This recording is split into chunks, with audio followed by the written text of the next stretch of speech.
Hi viewers, welcome to our channel. నేను మీ అమర్.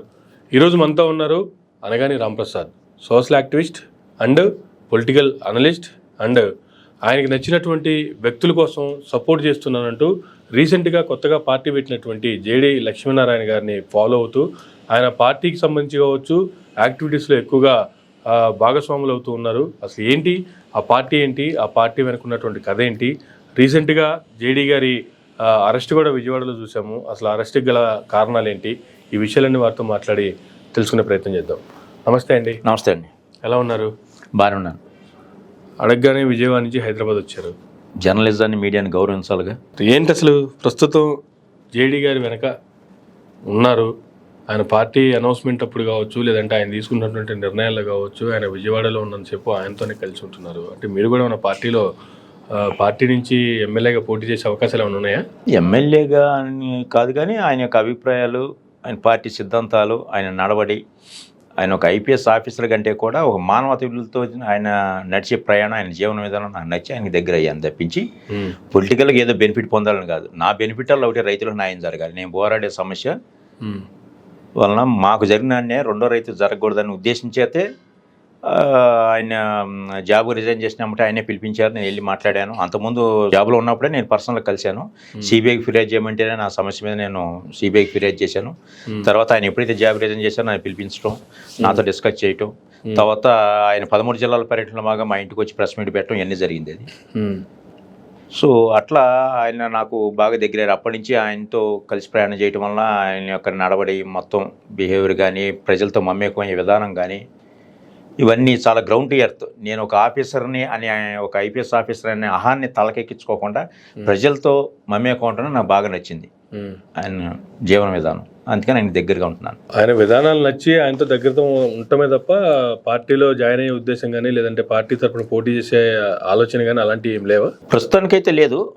అవసరం తప్పదు అనుకుంటే ఆయన కోరిక మేరకు ఆయన ఇష్ట ప్రకారం ఏది చేయమంటే మీ మీద ఉన్న అభిమానంతో సారే డైరెక్ట్ గా పోటీ చేయమంటే మాత్రం తప్పకుండా చేస్తారు.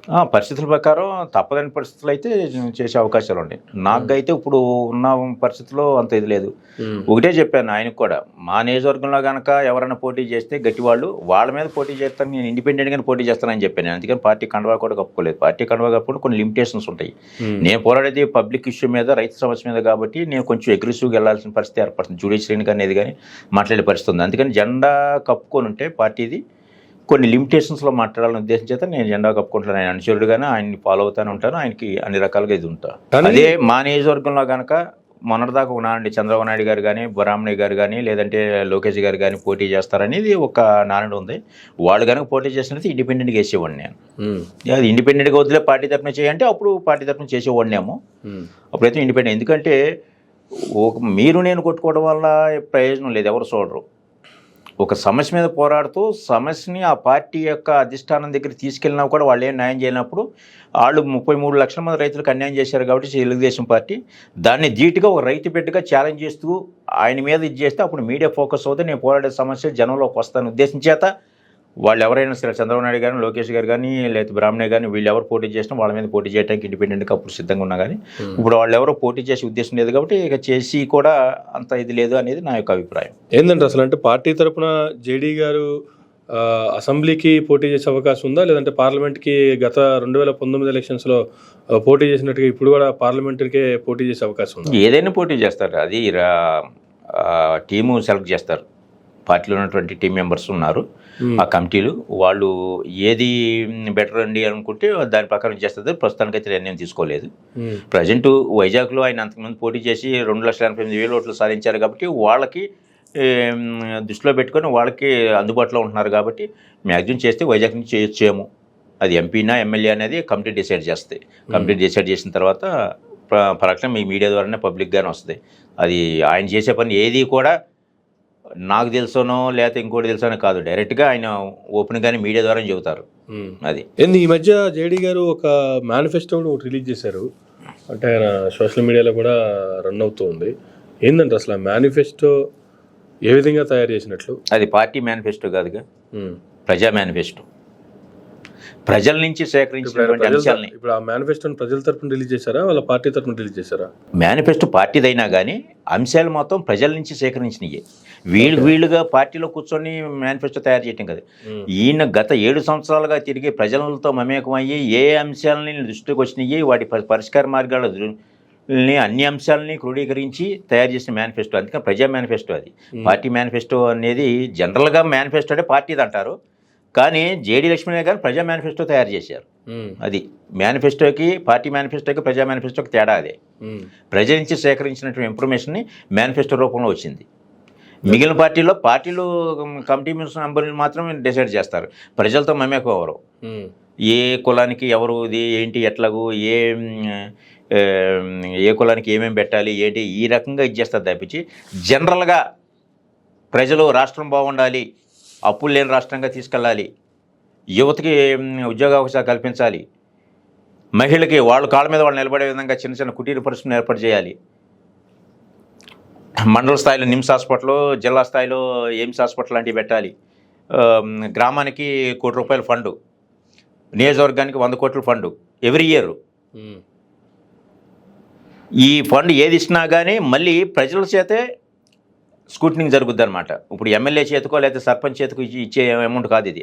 ప్రతిదీ కూడా స్కూటనింగ్ అంతా ప్రజల నుంచి కూడా మళ్ళీ ఒక టీంని తయారు చేసి ఈ పరిపాలన జరుగుతుందా లేదా, పలానా నియోజకవర్గానికి 100 కోట్లు ఇచ్చిన సంవత్సరం ఆ 100 కోట్లకి కరెక్ట్గా లెక్కలు ప్రజలు స్కూటనీ చేస్తేనే అవుతుంది అది. ఈ రకంగా ప్రజా పరిపాలన, ప్రభుత్వ పరిపాలన కాదు. జేడీ లక్ష్మీ గారిని ఆలోచన ప్రజా పరిపాలన తప్పించి ప్రభుత్వ పరిపాలన కాదు. ప్రజల చేత పాలించే విధంగా ఆయన మేనిఫెస్టో రిలీజ్ చేశారు. అట్లాగే ఇంట్లో ఒక వ్యక్తి చనిపోతే మెయిన్ వ్యక్తి అది కుటుంబం రోడ్డున పడిపోతుంది, సో దానికి 10 లక్షల బీమా. ఇప్పటి వరకు బీమాలన్నీ కూడా, ఇన్సూరెన్స్లన్నీ కూడా ప్రైవేట్ కంపెనీలు నడుస్తున్నాయి. సో వీటి వలన అన్నసరీ అమౌంట్ ప్రైవేట్ కంపెనీలకు వెళ్ళిపోతున్నాయి, ఇన్సూరెన్స్ కంపెనీలకి. ఆ బెనిఫిట్ ఏదో ప్రభుత్వమే చేస్తే మిగులుతుంది అని చెప్పేసి ప్రభుత్వమే ఇన్సూరెన్స్ని ఒక్కొక్కరు 10 లక్షల బీమాని ఇచ్చేస్తుంది. అట్లా ఒక అంశం కాదు, అన్ని అంశాల మీద ఇండస్ట్రీస్ పరంగా ఇవాళ మేనిఫెస్టో చూస్తే ప్రతి మహిళ కూడా ఆలోచన చేయాలి. మనం ఎవరో ఇచ్చిన నెలకిచ్చే పెన్షన్ల కోసమో లేకపోతే అమ్మఒడికి 7 సంవత్సరానికి 15 ఏళ్ళు ఇవ్వడం కోసం కాదు, మనంగా నెలకు 15 ఏళ్ళు సంపాదించుకున్న సత్తా జేడీ లక్ష్మీ గారిని క్రియేట్ చేస్తున్నారు ఈ కుటీర పరిశ్రమల ద్వారా కానీ లేకపోతే ఇండస్ట్రీస్ పరంగా కానీ ఏదైనా కానీ. అట్లాగే యువత కూడా, నేను చదువుకున్న తర్వాత నేను ఉద్యోగం ఒకరి దగ్గరికి వెళ్ళి అడగటం ఏంటి, నాకు నేను కానీ 10 మందికి ఉద్యోగాలు ఇవ్వగల అవకాశాలు నాకు జేడీ లక్ష్మీ గారు మేనిఫెస్టో క్రియేట్ చేస్తానని చెప్పేసి ఆ రకంగా యువత ఆలోచించే దిశగా మేనిఫెస్టో ఉందో తప్పించి ఇది పార్టీ మేనిఫెస్టో కాదు, ఇది ప్రజా మేనిఫెస్టో. అట్లాగే పెట్రోల్ డీజిల్ రేట్ మీద గవర్నమెంట్ పన్నేమి ఉండదు, ఇంటింటికి సోలార్ ప్యానెల్ ఫ్రీగా అందించే అవకాశం ఒకటి కాదు, ఇప్పుడు ఉన్న కరెంటు బిల్లుకి స్లాబ్ సిస్టమ్ వల్ల రేటు తగ్గించే అవకాశం, ఇట్లా అన్ని అంశాలు ఒక్కటి కాదు. ఇక విద్య, వైద్యం అన్ని రకాలుగాను ఒక్క వృద్ధులకి, విద్యార్థులకి, వితంతువులకి వీళ్ళకి కొన్ని బెనిఫిట్స్ కలిగించే విధంగా సంక్షేమం అంటే అందరికీ కూర్చోబెట్టి ఇచ్చేయటం కాదు, చేసుకోలేని వాళ్ళకి, అవకాశం లేని వారికి సంక్షేమం తప్పించి, సంక్షేమం కంటే అభివృద్ధి దిశగా ఎక్కువగా మేనిఫెస్టో రిలీజ్ చేశారు తప్పించి కూర్చోబెట్టి ఎందుకు బద్దకస్తులుగా చేయటము ఇలాంటిది కాదు. ఇది రాష్ట్రాన్ని అప్పులు లేకుండా ముందుకు ఎలా తీసుకెళ్ళాలి. ఇప్పుడు ఇన్ని అంశాలు పెట్టారు కదా, ఈ అన్ని అంశాల మీద కూడా మళ్ళీ త్వరలో ప్రెస్ మీట్ పెట్టేసి ఈ మన రాష్ట్ర బడ్జెట్ అంతా ఇవన్నీ ఎలా చేయగలుగుతాం ఏంటి అనేది కూడా డిక్లేర్ చేయడానికి సిద్ధంగా ఉన్నారు జేడీ లక్ష్మీనారాయణ గారు. ఆ సాహసం ఇప్పుడు ఏ పార్టీ కూడా చేసే ఇది లేదు. రీసెంట్గా ఢిల్లీకి వెళ్ళారు, ఢిల్లీలో ప్రత్యేక హోదా మీద అఖిలపక్షం ఆధ్వర్యంలో కావచ్చు, లేదంటే కొంతమంది కొన్ని పార్టీల సమక్షంలో కావచ్చు, లేకపోతే కొంతమంది నాయకుల సమక్షంలో కావచ్చు అక్కడ ఒక ధర్నా నిర్వహించడం కూడా జరిగింది. ఆ తర్వాత ఆంధ్రప్రదేశ్ రాష్ట్రానికి వచ్చి జగన్మోహన్ రెడ్డి గారికి ఒక వినతి పత్రం ఇవ్వాలనో లేదంటే అపాయింట్మెంట్ లేకుండా సీఎం గారిని కలవాలనే దాంతోనో అక్కడికి వెళ్ళి అరెస్ట్ అవ్వడం కూడా జరిగింది. ఏంటంటే అసలు అంటే ఒక ఆఫీసర్గా ఉన్నారు, ఒక సీఎంని కలిసేటప్పుడు ప్రాపర్ అపాయింట్మెంట్తో వెళ్ళాలనేటువంటిది కూడా లేకుండానే అలా వెళ్ళిపోవచ్చా? వెళ్తారా? అలాగే వెళ్ళకూడదని ఏముంది, ప్రజాస్వామ్యంలో ముఖ్యమంత్రిగా కలవడానికి ఎవరైనా వెళ్ళొచ్చు. ఆయన ముఖ్యమంత్రిగా కలవటానికి వెళ్ళారు తప్పించి గొడవ చేయడానికో లేకపోతే మారణాయుధాలతో వెళ్ళలేదు కదా. పోలీసులు అత్యుత్సాహం చూపించారు అక్కడంతే. సార్ ఇలా వచ్చారు, సార్ బిజీగా ఉన్నారు మా సీఎం గారు, లేదండి మీరు తీసుకొచ్చిన అంశం బాగుంది, మేము సార్ దృష్టికి తీసుకెళ్ళి మీకు అపాయింట్మెంట్ ఏర్పాటు చేస్తామంటే గ్యారంటీకి వచ్చారు. ఆయన యూనిఫామ్ డైరెక్ట్ గా ముఖ్యమంత్రి గారు అపాయింట్మెంట్ తీసుకునే పరిస్థితి లేదా జేడీ గారికి? ఏది అపాయింట్మెంట్ తీసుకునే పరిస్థితి లేదా? అది వీళ్ళు కల్పించాలి. ఆల్రెడీ అంతకుముందు నుంచి సీఎం గారి దృష్టికి తీసుకెళ్తామని చెప్పారు. ఢిల్లీ వెళ్ళేటప్పటికే చెప్పారు, పలానా ఫస్ట్ తారీఖు ఇలా సీఎం గారి ఏపీ సీఎం గారి దృష్టి కూడా తీసుకెళ్తామని చెప్పేసి ఆ విద్యార్థి సంఘాలు వాళ్ళు చెప్పింది ఆ రోజే ఉంది. వాళ్ళు కొత్తగా ఏం లేదు, వాళ్ళు కొత్తగా అన్ఎక్స్పెక్టెడ్గా క్రియేట్ చేసిన టార్గెట్ కాదు అది. ఢిల్లీ వెళ్ళినప్పుడే విద్యార్థి సంఘాలు వాళ్ళు డిసైడ్ చేసినటువంటి ఇష్యూ అది. ఇప్పుడు ఆంధ్ర రాష్ట్రానికి ప్రత్యేక హోదా అనేది ఆయుపట్టు. దాన్ని కేంద్ర ప్రభుత్వం ఇవ్వాల్సింది. మన రాష్ట్రంలో ఉంటే ఆంధ్రప్రదేశ్లో ఏ ఒక్క పార్టీ కూడా మాట్లాడతలేదు. జేడీ గారి ఉద్దేశం కూడా అదే. కేంద్ర ప్రభుత్వాన్ని మాట్లాడినటువంటి ప్రత్యేక హోదా ఇవ్వాల్సినటువంటి కేంద్ర ప్రభుత్వానికి మన పార్టీలు ఏమీ మాట్లాడతలేదు. ఆ పార్టీకి, కేంద్ర ప్రభుత్వం ఉన్న పార్టీకి మద్దతుగా పలికే పార్టీని కూడా ఓడించాలి, అప్పుడే మన రాష్ట్రం బాగుపడుతుందని ఒక నినాదంతో ప్రత్యేక హోదా ఒక ఎజెండాగా తీసుకోవడమే కాకోకుండా మొత్తం పోలవరం విషయంలో కానీ విశాఖ ఉక్కు మీద కూడా ఏ పార్టీ కూడా మరి ముందుకొచ్చి పోరాడిన దాఖలాలు లేవు. మరి జేడీ లక్ష్మణ్ గారు ఆధారాలతో హైకోర్టులో పిల్లేశారు. నేను కూడా ఆయనతో పాటు 4-5 సార్లు హైకోర్టుకు కూడా వెళ్ళాను. ఈ దిశగా ప్రత్యేక హోదా అందరినీ కలుపుకొని వెళ్తున్నారు. జేడీ లక్ష్మణ్కే క్రెడిట్ రావాలనుకోండి. ఇప్పుడు ఉన్న పార్టీలు ఏంటంటే ఒక పార్టీకి ఏదైనా క్రెడిట్ వస్తుందని చెప్పి రెండో పార్టీ చెడగొట్టేసేస్తుంది నెగిటివ్ ప్రచారం చేస్తూ. ఈయన ఎప్పుడూ కూడా క్రెడిట్ నాకే రావాలని కాదు, ప్రత్యేక హోదా ఆంధ్రప్రదేశ్ హక్కు అది. దీనికి అందరినీ కలుపుకొని వెళ్తాను ఒక మంచి ఉద్దేశంతో వెళ్తున్నారు తప్పించి ఎక్కడో కూడా నేనే ఉన్నాను నన్ను లేదు. అందరూ మర్చిపోయారు ప్రత్యేక హోదా. ఈయన వెలుగులోకి తీసుకొచ్చాడు. ఇప్పుడు ఆ ప్రత్యేక హోదా కోసం అంతకుముందు పోరాడినటువంటి పోరాట సమితులు కానీ అన్ని పార్టీలకు మనం లెటర్ రాశారు, కేంద్ర ప్రభుత్వానికి అన్నిటికీ లెటర్ రాశారు. అందరూ ఎందుకు మర్చిపోతున్నారు? ఎంపీలు ఆంధ్రప్రదేశ్ రాష్ట్రానికి సంబంధించిన ఏం మాట్లాడారు? పార్లమెంట్ లో ప్రతి పార్లమెంట్ సమావేశాలు అడుగుతూనే ఉన్నారు. ఏం మాట్లాడారు? రీసెంట్ గా ప్రధానమంత్రి గారు వైజాగ్ వచ్చినప్పుడు వైజాగ్ వేదిక మీదే మాకు ఇవ్వాల్సినటువంటి ప్రత్యేక హోదాను కూడా పెద్ద మనసుతో మాకు ఇవ్వాలి, కేటాయించాలి అనేటువంటి అక్కడ ఒక విజ్ఞప్తి కూడా చేశారు కదా. ఇప్పుడు నిన్న సీఎం గారి ఇంటికి కలవడం కూడా వెళ్ళింది. అందుకే జేడీ లక్ష్మీనారాయణ గారు, చలసాని శ్రీనివాస్ గారు వీళ్ళందరూ కూడా విద్యార్థి సంఘాల నాయకులు వీళ్ళు వెళ్ళింది కూడా అందుకే. మనం ఇట్లా మామూలుగా అడిగితే ఎవరో ఇది మన హక్కు, మనం ఢిల్లీ వెళ్ళి అవసరమైతే ప్రధానమంత్రి గారి కార్యాలయం చుట్టుముట్టి మనం మన యొక్క ఆవేదన తెలియపరుచుకుందాం, అన్ని పార్టీలు కలిసి రావాలి, మీరు కూడా సపోర్ట్ చేయండి అని అడగడానికి వెళ్ళారు తప్పించి ప్రధానమంత్రి గారి దగ్గరికి వెళ్దాము అనే ఆలోచన మంచిదే. అవును, కానీ ప్రధానమంత్రి గారి కార్యాలయాన్ని చుట్టుముట్టైనా సరే మేము అడుగుతామంటే చుట్టుముట్టే కదా ఇక్కడ తేడా జరుగుతుంది. అదే ఇక్కడ ఉండవల్లో కూడా జరిగింది. జగన్మోహన్ రెడ్డి గారి దగ్గరికి వెళ్ళి ఆయన మద్దతు అడగడం కావచ్చు, లేదంటే ఆయనకి వివరించడం కావచ్చు, మంచిదే. కానీ జగన్మోహన్ రెడ్డి ఇంటిని ముట్టడిస్తాం అనేది కదా ఇక్కడ అడ్డం తిరుగుతుంది. అదే ఆ కామెంట్ ఎందుకు వచ్చింది అసలు? మరి ఈ పోలీసులు అత్యుత్సాహం చూపించారు. సీఎం గారిని కలవడానికి ఎవరైనా కలవచ్చు, ప్రజా సమస్య మీద మాట్లాడి. ఆయన అనేక ఉద్యమాలని ఆయన ఎస్పీగా ఉన్నప్పటి నుంచి సమస్యల మీద ఎవరైనా కలవచ్చు. అమర్ గారు ఒక్క నిమిషం. కానీ ఎవరైనా సమస్యల మీద ముట్టడించి కలవరు కదా. ఒక్క నిమిషం అండి. ఆయన ఎస్పీగా ఉన్నప్పటి నుంచి కూడా మహారాష్ట్రలో అనేక ఉద్యమాలని ప్రభుత్వం దృష్టికి తీసుకెళ్లి పరిష్కరించిన దాఖలాలు చాలా ఉన్నాయి. ఒక రైల్వే ట్రాక్ విషయంలో ఆ ట్రాక్ మొత్తం మీద ఒకటే ట్రైన్ వెళ్తుంది, నాందేడో ఎక్కడో. అది 25,000 మంది జనాలు పట్టాల మీద అడ్డంగా పడుకొని ఉంటే లాఠీ చార్జ్ చేయమని చెప్పి ఇన్స్ట్రక్షన్స్ వచ్చినా కూడా ఈయన లాఠీ చార్జ్ చేయకుండా వాళ్ళతో మాట్లాడి ఈ సమస్య నిజమైన సమస్య అని చెప్పేసి సంబంధిత రైల్వే మినిస్టర్తో మాట్లాడి ఆ సమస్యను పరిష్కారం చేశారు. ఈయన ప్రత్యేక హోదా ఆ పోలీస్ అధికారులకు తెలీదా? రాష్ట్ర ప్రయోజనాల కోసం వెళ్ళేది తప్పించి ఈయన మనవరాలకి ఏదో సీటు కావాలని చెప్పి సీఎం గారు రికమెండ్ చేయడం కోసం వెళ్ళలేదు కదా. జేడీ గారు రాష్ట్ర ప్రయోజనాల కోసం వెళ్ళారు. ప్రత్యేక హోదా వస్తే రాష్ట్రం బాగుంటుందని చెప్పేసి ఇక్కడ పోలీస్ అధికారులు అత్యుత్సాహం చూపించారు. మీరు ఒక పార్టీ అధ్యక్షులుగా ఏ విధంగా వెళ్ళారు అగండి, కానీ అక్కడ పోలీసుల బాధ్యత కూడా పోలీసు బాధ్యత ఉంది కాబట్టి ఆ పోలీసుల యొక్క పిల్లలకు కూడా బాధ్యత ఉంది. ఇక్కడ వాళ్ళు ఈ పోలీసులు అంటే మేము అధికారులు అనేది కాదు, ప్రత్యేక హోదా వలన వాళ్ళ ఫ్యామిలీలకు కూడా లాభం జరుగుతుంది. అది కూడా ఆలోచించకుండా అత్యుత్సాహం చూపించారు. యూనిఫామ్ పొరుగు తీశారు. ఈయన జేడీ లక్ష్మణ్ గారు యూనిఫామ్ యొక్క స్థాయిని పెంచారు దేశవ్యాప్తంగా. అలాంటి వ్యక్తి ఒక సంస్థతో ఒక రిప్రజెంటేషన్ ఇచ్చి మాట్లాడటానికి వస్తే కనీసం ఇప్పుడు అపాయింట్మెంట్ లేదు సార్ బిజీగా ఉన్నారు, రేపైనా సరే మీకు ఈ సమస్య ఇట్లా తీసుకెళ్ళి చేస్తాము, అపాయింట్మెంట్ ఇప్పిస్తామని చెప్పుకోకుండా అరెస్ట్ చేసి అవమానపరిచారు. అది వీళ్ళు అనుకుంటున్నారు ఏదో ఆయన ఇలాంటి అరెస్టులు పెద్ద ఆర్థిక నేరస్తులనే లోపలేసిన చరిత్ర జేడీ లక్ష్మీనారాయణ గారికి. ఈయన అరెస్ట్ చేసేసి ఏదో తాటకి చప్పులు చేస్తున్నారు పోలీసులు, పెద్ద ఇదే అనుకుంటున్నారేమో. అసలు ఇవన్నీ ఇదిగా తాత దగ్గులు నేర్పడం అవుతాయి ఈయన ఈ పోలీసులు ఉన్న అధికారులు ఆయన అరెస్ట్ చేయడం. చరిత్ర గురించి తర్వాత మాట్లాడుకుందాం. ఎవరిని తక్కువ చేయటం కాదు, ఎవరిని ఎక్కువ చేయటం కాదు. ఇక్కడ ఒక ఆఫీసర్గా పనిచేసినటువంటి జేడీ లక్ష్మీనారాయణ గారు నేను ముఖ్యమంత్రి గారికి కాంటాక్ట్ చేశాను, నాకు కాంటాక్ట్ అవ్వలేదు కాబట్టి ఆయన డైరెక్ట్గా కలవటానికి వెళ్ళాను అనేటువంటిది కూడా లేదు. డైరెక్ట్గా వెళ్ళారు. డైరెక్ట్గా ఒక ముఖ్యమంత్రి ఇంటికి వెళ్ళి మేము ముట్టడిస్తామనే కార్యక్రమంతో వెళ్తే ఎవరైనా ఇన్వైట్ చేస్తారా? లేదు రండి మేము లోపలికి తీసుకెళ్తామని చెప్పి పోలీస్ అధికారులు మాట్లాడారు. ముట్టడి కోసం కాదు, ఇది ఈయన ప్లాన్ కాదు. విద్యార్థి సంఘాలు వీళ్ళు ఆల్రెడీ ఎప్పుడో అనౌన్స్ చేశారు.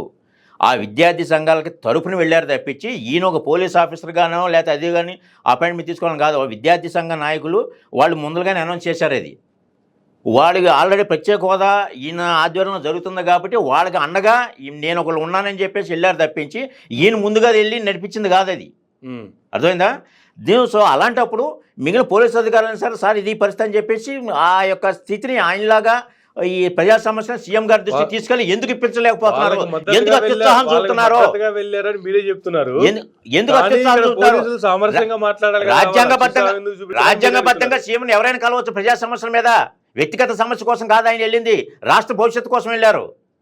ఎవరైనా కలవాలి, ఎవరైనా 2 minutes టైం, అది జస్ట్ ఏమైనా మేము ఈ సమస్య మీద ఇలా పోరాడతాం, మీరు సహకారం కూడా కావాలి అని చెప్పేసి ఒక రిప్రజెంటేషన్ ఇవ్వడానికి జస్ట్ 2 to 5 minutes టైం చాలు. అనేక మంది అప్పటికప్పుడు అపాయింట్మెంట్ తీసుకున్నట్లా వెడ్డింగ్ కార్డ్స్ ఇవ్వడానికి ఆటికి ఆఫ్టర్ రాష్ట్ర భవిష్యత్తు కోసం ఇవ్వడానికి ఏంటి అంత ఇబ్బంది, ఏంటి అంత అరెస్ట్ చేయాల్సిన అవసరం ఏంటి? ఎవరు భయపడినట్టు? అపాయింట్మెంట్ అడిగారా? ఎవరు ఇవ్వడానికి అపాయింట్మెంట్ అడిగారా? ఎవరు? అది పోలీస్ అధికారులు కూడా ఇచ్చేయాలి. అపాయింట్మెంట్ అడిగారంటే ఇది రాష్ట్ర సిచ్యువేషన్ బట్టండి. ఎప్పుడు కూడా వ్యక్తిగత సమస్య కాదు, ఇది రాష్ట్ర సమస్య. సిచ్యువేషన్ బట్టి అప్పటికప్పుడు ఇన్స్టెంట్గా మన నిర్ణయాలు మార్చుకోవాలి. ఎవరైనా సరే, అధికారంలో ఉన్న వాళ్ళు ఎవరైనా కానీ. వ్యక్తిగత సమస్య అయితే అపాయింట్మెంట్ తీసుకోవాలి. ఈయన ఇంట్లో సమస్య లేదా ఇంకోటి ఏదైనా అయితే ఆయన వ్యక్తిగత అపాయింట్మెంట్ తీసుకోవాలి. రాష్ట్ర సమస్య ఇది, రాష్ట్ర భవిష్యత్తు కోసం సమస్య అన్నప్పుడు ఇన్స్టెంట్గా అధికారంలో ఉన్నవాళ్ళు కూడా సిచ్యువేషన్ బట్టి మార్చుకొని అవకాశం కల్పించాలి. చేయాల్సింది అది. అది నిజమే ప్రజాస్వామ్యం. ఇట్లా తీసుకొచ్చి అరెస్ట్ చేసి కూర్చోబెట్టడమా? ఎవరు భయపడినట్టు? నిన్న టీవీలో ఎవరు చూసినట్టుగా వాళ్ళు ఇచ్చేస్తున్నారు. రివెంజ్ తీర్చుకున్న జగన్, జేడీ లక్ష్మణ్ అరెస్టు. ఇంకొక ఛానల్ అయితే డైరెక్ట్గా ఈటీవీలో కాంగ్రెస్ నేతలు అరెస్ట్ అంట. ఈయన ఉంటే కాంగ్రెస్ నేతలు అరెస్ట్ అని చెబుతున్నారు. ఎవరు చూసినట్టుగా వాళ్ళు ఇది చేయటం, అసలు వాస్తవ సమస్యలను పక్కన పెట్టేసేసి రాంగ్ వేలో ప్రొజెక్ట్ చేయటం. పోనీ ఆ ప్రత్యేక హోదాని వీళ్ళే ముందుకు తీసుకురామనండి. మా రాష్ట్ర భవిష్యత్తు కోసం రమ్మని చెప్పండి. అన్నిటికీ ఈయన తోడుగా సహకరిస్తానికి సిద్ధంగా ఉన్నారు రాష్ట్రం తరఫున. సో ఫైనల్గా అయితే అరెస్ట్ అక్రమంగా జరిగింది అంటారు. అత్యుత్సాహం.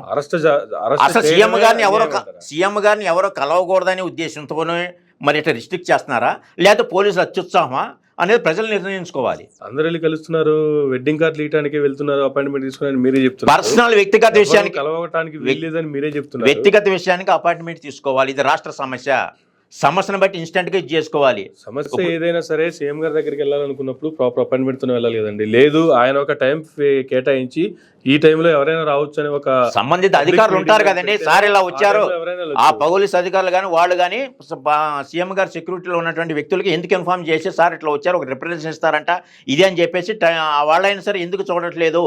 ఆ బాధ్యత వాళ్ళకి లేదా? డ్యూటీలో ఉన్న వాళ్ళకి. ప్రజలు పోలీసులు అనేవాళ్ళు ఎవరికి? ప్రభుత్వానికి ప్రజలకు వారధిలా పనిచేయాలి. అంటే ప్రజా సమస్య మీద, రాష్ట్ర సమస్య మీద వచ్చేస్తే అది తీసుకెళ్ళి అరెస్ట్ చేయటమేనా పోలీసుల పని? ఈ చట్టాల న్యాయాలు ఆయన తెలియకుండా వెళ్ళారా? అని ఎన్ని చూడలేదు? ఇప్పుడు వీళ్ళు చెబుతున్నారా వీళ్ళు చేసే ప్రవర్తన తాతకు దగ్గులు నేర్పినట్టు ఉంటుంది. లేదు, మీరు ఇంతకుముందు ఒక మాట అన్నారు, ఆయన ఆఫీసర్గా ఉన్నప్పుడే నేను వెళ్ళి కలిశాను, ఆయన నాకు ఇలా ప్రాపర్ వే చూపిస్తేనే ఆ వేలోనే నేను కూడా ముందుకు వెళ్ళాను అని. అవును, సిబిఐకి ఫిర్యాదు చేయమని చేశాను నేను. అప్పుడు అపాయింట్మెంట్ తీసుకుని వెళ్ళారా, డైరెక్ట్ వెళ్ళి కలిసారా? ఎప్పుడు ఆయన బయట ఫంక్షన్కి వచ్చారు, అక్కడికి వెళ్ళి కలిశాను నేను. బయటికి వెళ్ళి కలవడం వేరు. అవును, నేను ఢిల్లీ మహారాష్ట్రలో కలవలేదు, నేను అనుకున్నప్పుడు నాది వ్యక్తిగత సమస్య. వ్యక్తిగత సమస్యని ప్రజా సమస్యగా ఇదైంది కాబట్టి అది బ్యాంకులో ప్రభుత్వ పథకాలు అనేది నాకో రకం మీకో రకం ఉండవు కాబట్టి ఇట్లా అన్యాయం జరుగుతుందండి. మీరు ఒక సిబిఐ ఆఫీసర్గా మీరు ఎన్నో కేసులు డీల్ చేశారు, నన్ను ఎలా చేయమంటారు అనేది ఒక రిప్రజెంటేషన్ ఇవ్వడం కోసం, ఆయనతో మాట్లాడడం కోసం వెళ్ళాను. నేను వేరు, రాష్ట్రం తరఫున అధికారులు ఉన్నట్టు వేరు. కానీ నా సమస్యకి జేడీ లక్ష్మణ్ గారు చేసేదేం లేదు, జస్ట్ ఒక సలహా ఇచ్చారు నాకంతే. కానీ దీని సమస్య పరిష్కారం రాష్ట్ర ప్రభుత్వానికి బాధ్యత ఉంది కదా, బాధ్యత ఉంది కాబట్టి ఆ బాధ్యతని నిర్వర్తించుకోకుండా తప్పుకునే ప్రయత్నంలో భాగంగా ఈ పోలీసులతో అరెస్ట్ చేపట్టి ఎంతవరకు కరెక్టో? టైం ఏమంటే ఇవ్వాలి కాదు, రేపు ఎస్ వెయిట్ చేస్తాం కాదు అన్నప్పుడు మేము వ్యతిరేక తిరిగితే ఆయన ఎంత సౌమ్యంగా ఉంటాడో తెలుసు, అందరికీ కూడా తెలుసు. వాళ్ళని ఒక టైం ఇచ్చినప్పుడు కాదని చెప్పి విద్యార్థి సంఘ నాయకులు కానీ మిగిలిన వాళ్ళు కానీ అంటే అప్పుడు మీరు అడిగిన క్వశ్చన్కి సమాధానం వస్తాయి. అలాంటిది ఏం జరగలేదు, అక్కడ తీసుకొచ్చి అరెస్ట్ చేయటమా? ఆ యూనిఫామ్ పొరుగు తీసారు, ఆయన స్థాయిని పెంచితే వీళ్ళు ఇది చేశారన్నమాట. ప్రజా సమస్యలను ఎలా ప్రభుత్వం దృష్టికి తీసుకెళ్ళాలి ఇప్పుడు ఉన్నటువంటి పోలీసు అధికారులు తెలుసుకోవాలి. ఎంతసేపటికి మీరు జేడీ గారి మీద ఉన్నటువంటి అభిమానంతో ఆయన ఆ యూనిఫామ్ కి అభిమానం వల్ల యూనిఫామ్ కి ఆయన తీసుకొచ్చినటువంటి ఆ దర్పాన్ని దాన్ని మాత్రమే చూస్తున్నారు. అభిమానం వలన ఆయన వ్యక్తిగతంగా అపాయింట్మెంట్ అడిగితే ఇవ్వలేదని చెప్పి నేను మాట్లాడలేదు. రాష్ట్ర ప్రయోజనాల కోసం అడిగినప్పుడు ప్రభుత్వం తరపునటువంటి ప్రభుత్వ ప్రతినిధిగా ఉంటే సీఎం గారికి తెలియపరచడానికి వెళ్ళినప్పుడు వాళ్ళు ఎందుకు ఆ రకంగా ఇచ్చేయాలి? రిప్రజెంటేషన్ ఇచ్చి వినటానికి ఏంటి, సమస్య వినటానికి ఏంటి? అది రాజ్యాంగబద్ధంగానే వెళ్తున్నారు. అది ఎక్కడ ఇదే కంపల్సరీ అపాయింట్మెంట్ తీసుకోవాలని నిరసన ఏ రకంగానే తెలియజేయచ్చు. ప్రజాస్వామ్యంలో ఎవరికైనా ఉందా హక్కు? రాజ్యాంగం విరుద్ధంగా ఏమి వెళ్ళింది కాదే, లేదా రాళ్ళు రప్పలు కత్తులు కట్టారు ఉంది. అపాయింట్మెంట్ ఇవ్వకపోతే అట్లానే చేస్తారు, అట్లాగే అపాయింట్మెంట్ ఇవ్వకపోతే నిరసన చేస్తారు. అపాయింట్మెంట్ అడగాలి కదండి, అడగకుండా సంబంధిత అధికారులు తీసుకోవాలి. అది సంబంధిత అధికారులు. అపాయింట్మెంట్ ఎవరు ఇచ్చేది? అధికారులు. ఎందుకు తీసుకుంటారండి సంబంధిత అధికారులు? ఎందుకు తీసుకుంటారు? వాళ్ళకి అవసరం? ఎవడు? అధికారులకి. ప్రభుత్వ ప్రతినిధులు ఉన్నప్పుడు వాళ్ళకి అవసరం అంటే, లేదా రిజైన్ చేసి కూర్చో మన ఇంట్లో. ఎందుకు కూర్చుంటారు? ప్రభుత్వ ప్రతినిధులుగా ఉన్నప్పుడు కంపల్సరీ ఈ సమస్య ఇట్లా ఉందని ఇలా వచ్చారో ఇదని చెప్పేసి సంబంధిత అధికారికి తీసుకెళ్ళి ఇచ్చి ఆ సీఎం గారు అపాయింట్మెంట్ తీసుకోవాలి. పిఏ ద్వారా, వీళ్ళ ద్వారా, సెక్యూరిటీ ద్వారా. వాళ్ళు తీసుకోకపోతే ఎవరు తప్పది? వాళ్ళు ఎందుకు ఉన్నది? వాళ్ళు ప్రజాధనంతో కదా శాలరీస్ అన్ని గవర్నమెంట్ పే చేసేది. ప్రజల తరపు నుంచి వచ్చినటువంటి ఈ అంశాన్ని పరిష్కరించడం కోసం కదా వాళ్ళు ఉన్నది. ఎవరి కోసం వాళ్ళు ఉండేది? నేను మాట్లాడేది తప్ప, లేకపోతే వాళ్ళు ప్రవర్తించిన తీరు తప్ప? నేను ఆయన వ్యక్తిగతంగా అనిపిస్తున్నాను. ఈయన వాళ్ళ మనవరాల స్కూల్కి అడ్మిషన్ కోసం వెళ్ళారు, సీఎం గారిని అడగడానికి అడిగారు, అపాయింట్మెంట్ ఇవ్వలేదని చెప్పి అనడానికి. రాష్ట్ర భవిష్యత్తు కోసం వెళ్ళారు. పిల్లలకు, మా పిల్లలకు అపాయింట్మెంట్ కావాలంటే జేడీ గారు చెప్తే సరిపోతుంది. చెబుతున్నా, ఆయన వ్యక్తిగత కోసం వెళ్ళలేదు కదా, ఆయన వ్యక్తిగత కోసం వెళ్ళలేదు, అక్కడ సమస్య కోసం వెళ్ళలేదు. నేను అనేది అదే, ఆయన పిల్లల భవిష్యత్తు కోసం, వాళ్ళ మనవరాల భవిష్యత్తు కోసం కాదు వెళ్ళింది. ఆయన రాష్ట్ర ప్రయోజనాల కోసం వెళ్ళారు. ఆయన ప్రత్యేక హోదా ఆయువు పట్టు కాబట్టి దీనివల్ల రాష్ట్రం బాగుపడుతుందని చెప్పి ఆ యొక్క మాకు మద్దతు పలకండి, మేము ఇట్లా వెళ్తున్నామో మీ పార్టీ మీ ప్రభుత్వం తరఫునని చెప్పి అడగడానికి వెళ్ళారు తప్పించి వ్యక్తిగత ప్రయోజనాల కోసం వెళ్ళలేదు ఆయన. అది దృష్టిలో పెట్టుకోవాలి ప్రేక్షకులు కూడా. ఎవరెవరికి భయపడుతున్నారు, ఎవరు చూసినట్టు వాళ్ళు మాట్లాడుతున్నారు. అదేమంటే జేడీ లక్ష్మీనారాయణ గారి పార్టీ పెట్టించింది జగన్మోహన్ రెడ్డి అని చెప్పేసి మిగిలిన వివిధ రకాల వాళ్ళు ఇష్టం వచ్చినట్టుగా మాట్లాడుతున్నారు.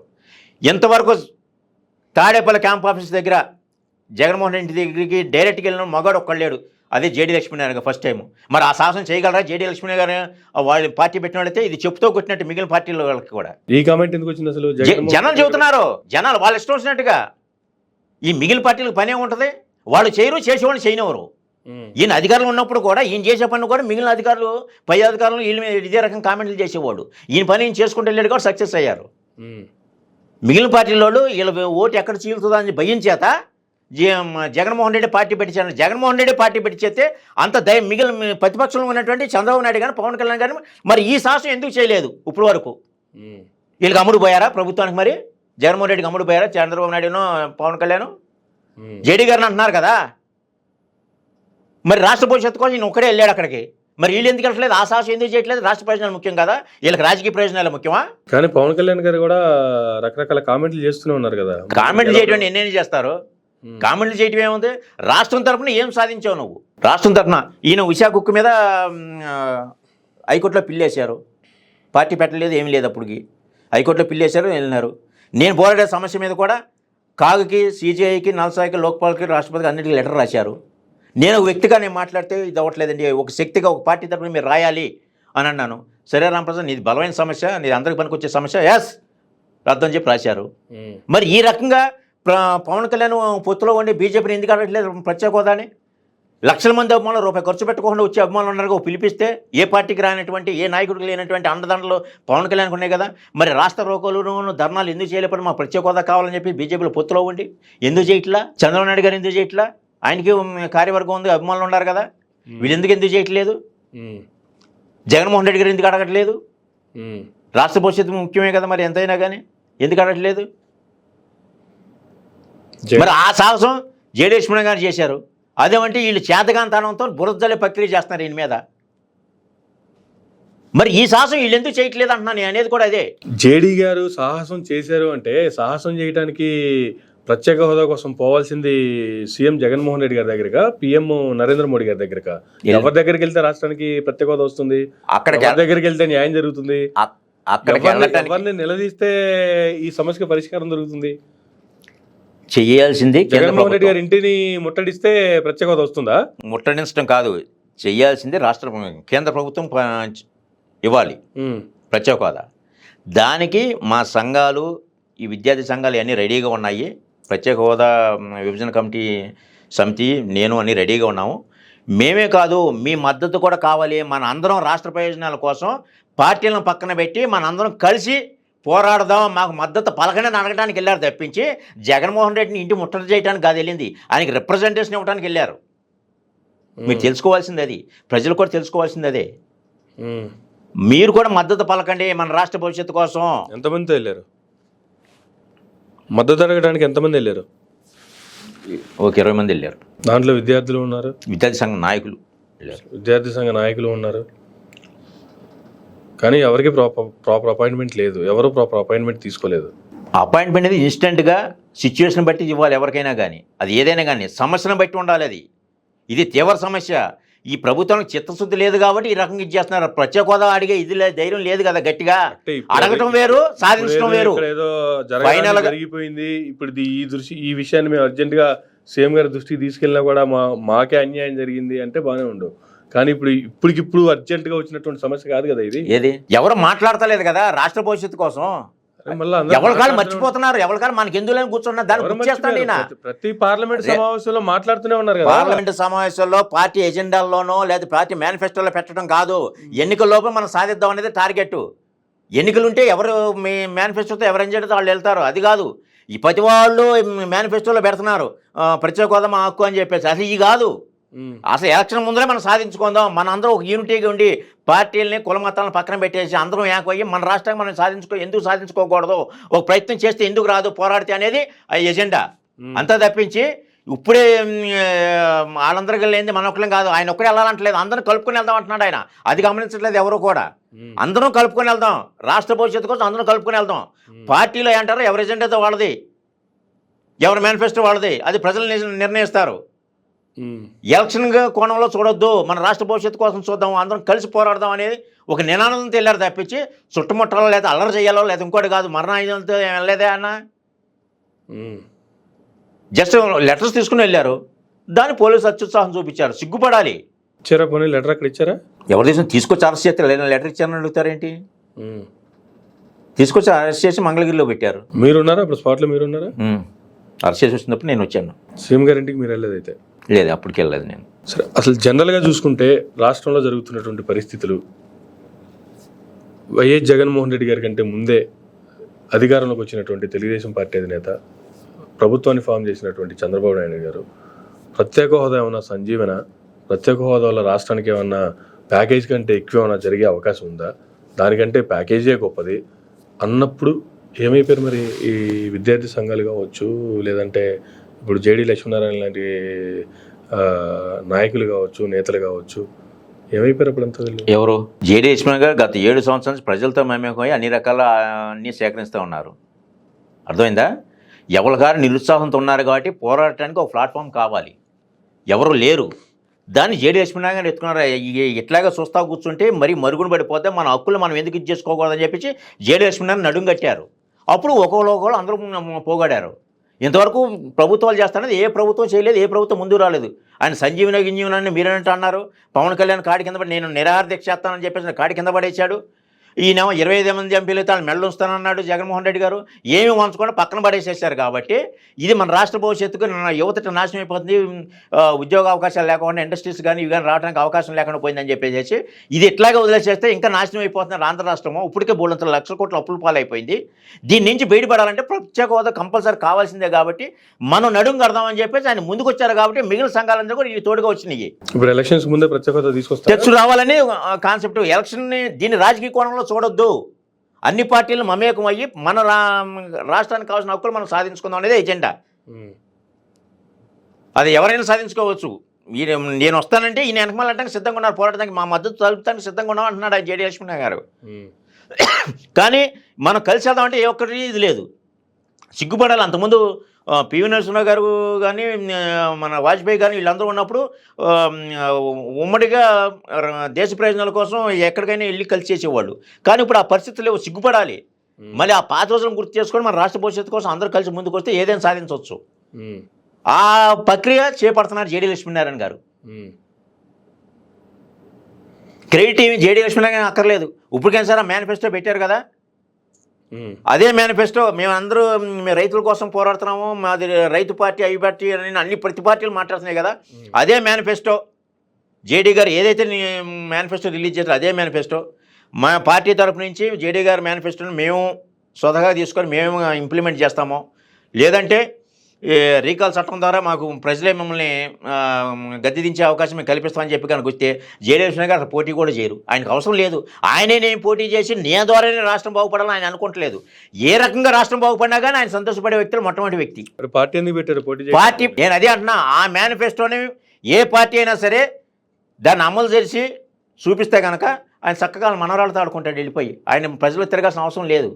ఆయన కోరుకున్నది అది. అది ఎవరు చేస్తే ఏంటి, నేనే చేయడం లేదు, వీళ్ళు చేయట్లేదు కాబట్టి ఆయన ప్రజా మేనిఫెస్టో తీసుకొచ్చి జనాల ముందుకు వచ్చాడు. ఆయన ఆ చేసే ధైర్యం మిగిలిన పార్టీలకు ఉందా? అటు వైసీపీ కానీ టీడీపీకి కానీ జనసేనకు కానీ ఉందా? నేను అడిగేది అది.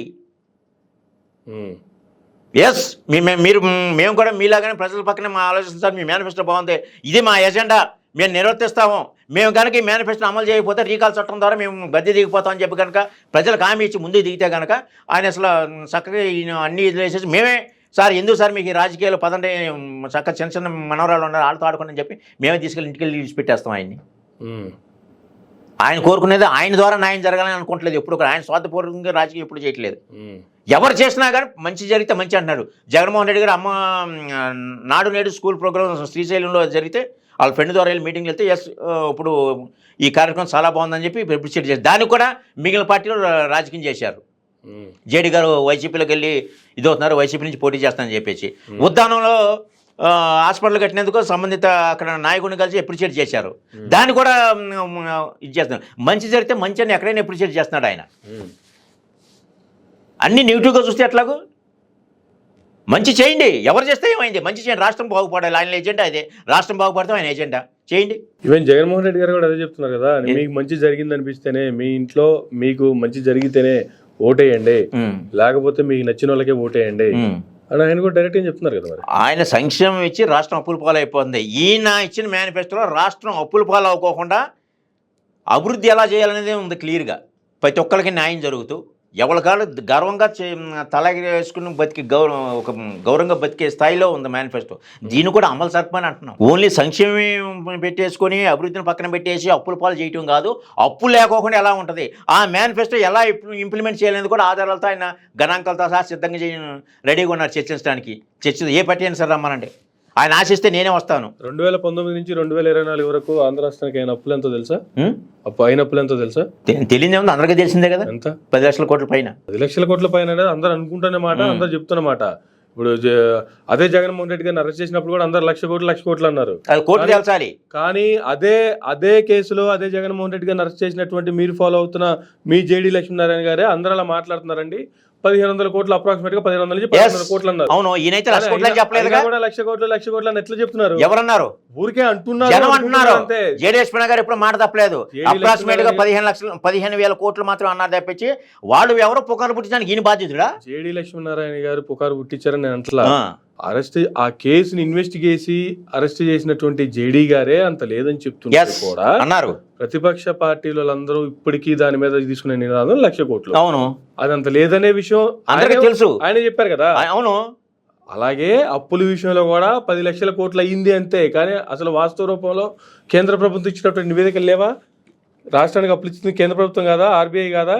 అవునండి, ప్రభుత్వం వాళ్ళు రిలీజ్ చేసినటువంటి లెక్కలు కూడా తప్పు. కానీ వీళ్ళు చెప్తున్న లెక్కలే 10,00,00,000 కోట్లు. ఇదే రైటా? అవన్నీ ఎందుకండి. ఇప్పుడు జేడీ లక్ష్మణ గారు క్లియర్గా చెప్పారు.